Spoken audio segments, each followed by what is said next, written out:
শাকটা হয়ে গেছে বুঝলেন, নামাইন তো।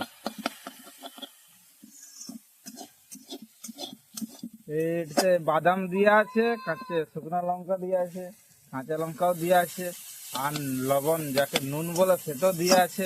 আর শুকনা ভাতে যা খাইতে মজা লাগবে না, তার কোনো ধারণা নাই।